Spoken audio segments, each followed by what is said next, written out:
ఒకసారి నా వీడియోలు ఫాలో అయ్యే వాళ్ళకి అనేక సార్లు నేను ప్రస్తావించాను. చైనా మీద మనం ఆంక్షలు పెట్టినటువంటి పర్పస్ని ఉత్తరప్రదేశ్ వినియోగించుకుంది, కర్ణాటక వినియోగించుకుంది, ఆంధ్రప్రదేశ్ వినియోగించుకుంటే బాగుంటుంది. సరే, గత ప్రభుత్వం చేయలేదు. వీళ్ళు ఇప్పుడు ఆ దిశగా అడుగులు వేస్తున్నారు. ఎలక్ట్రానిక్స్ విడిభాగాల తయారీ అన్నటువంటిది ఆంధ్రప్రదేశ్ అందిపుచ్చుకుంటే బాగుంటుందని నేను అనేక సార్లు ప్రశ్నించి ఎలక్ట్రానిక్స్ అసలు టోటల్గా తయారీని ఇక్కడ ఉండాలని కూడా కోరుకున్నాను.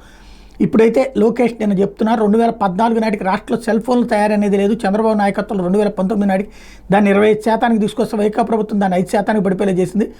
ఎలక్ట్రానిక్స్ రంగంలో పెట్టుబడులు ఆకర్షించడానికి చాలా రాయితీలు ప్రకటించాం. రాబోయే కాలంలో అసెంబ్లింగ్ పైనే కాకుండా ఎలక్ట్రానిక్ పరికరాలను ప్రతి విడిభాగాన్ని తయారు చేసే లక్ష్యంతో పనిచేస్తున్నాం. ఈ పాలసీ ద్వారా చైనా +1 వ్యూహంతో ముందుకు వెళ్తాం. ఎక్కడైతే ఎలక్ట్రానిక్స్ తయారీ జరుగుతుందో అక్కడ ఉన్న ఐటీఐ పాలిటెక్నికల్కి ఆ కంపెనీ కరికులంని తీసుకొస్తాం.